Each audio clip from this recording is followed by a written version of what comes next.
En materia de pobreza, el país tiene casi un 20% de los hogares afectados por este problema, lo que significa que alrededor de 1 de cada 5 hogares costarricenses no logra tener ingresos suficientes para satisfacer un conjunto de necesidades básicas para vivir dignamente. Si uno lo compara en un contexto de mediano y largo plazo, tenemos casi 20 años de tener esta cifra sin un cambio importante, y debido al crecimiento de la población, esto significa que cada vez más personas y más hogares se incluyen dentro de esta cifra lamentable.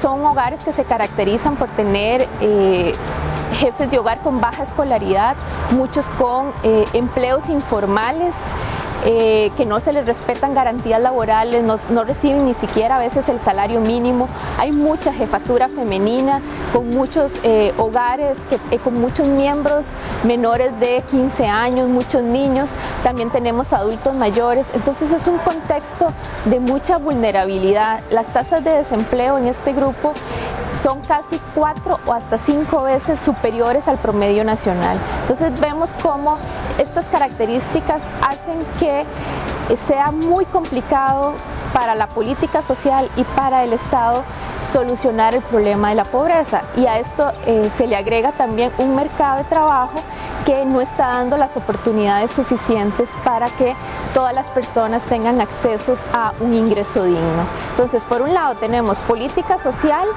que es insuficiente, y por otro lado problemas de empleo.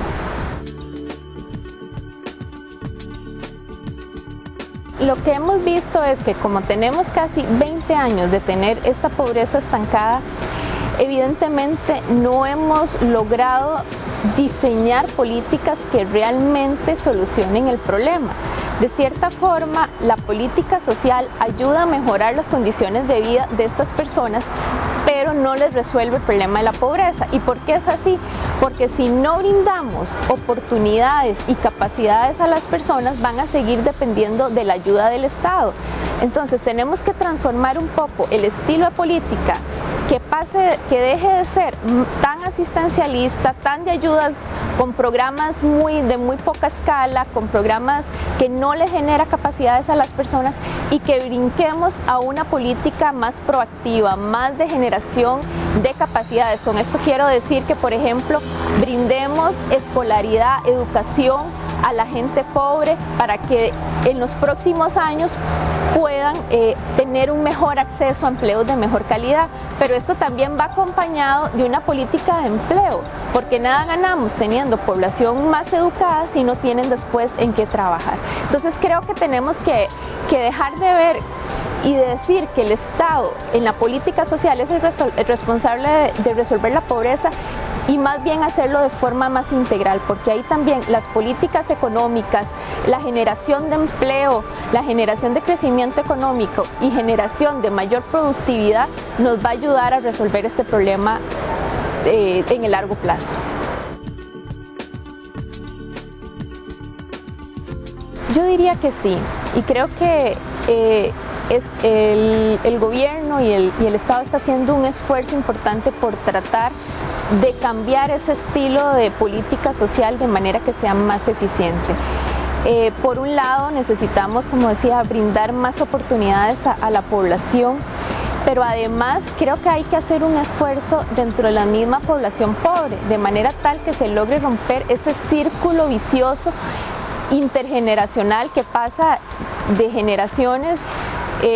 Generalmente cuando el adulto mayor, digamos, actualmente fue pobre, eso pasó a la generación segunda y a la generación tercera. Entonces tenemos que romper con eso. ¿Y qué se necesita? Educación es clave. Empleo para personas no calificadas, porque mucha de la población que ya superó las edades de asistencia escolar va a permanecer con esa escolaridad el resto de su vida. Entonces necesitan generar ingresos, y ahí es donde nosotros como país y el Estado tiene que ayudar a generar empleos no calificados de mejor calidad.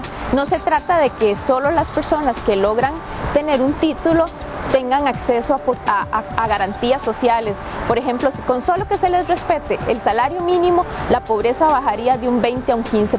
Entonces vemos cómo hay ciertas políticas que sí tendrían un impacto importante en la pobreza, y hacia ahí tenemos que avanzar. También necesitamos mejorar las condiciones del mercado de trabajo, mejorar, por ejemplo, la seguridad social, brindar un mejor servicios de salud, en educación, de viviendas. Entonces creo que el Estado, además costarricense, dedica una proporción importante de recursos a estas políticas, y lo que necesitamos es mejorar esa eficiencia. Creo que además es importante considerar que no todos los pobres son iguales. No es lo mismo ser pobre en zonas urbanas que pobres en zonas rurales.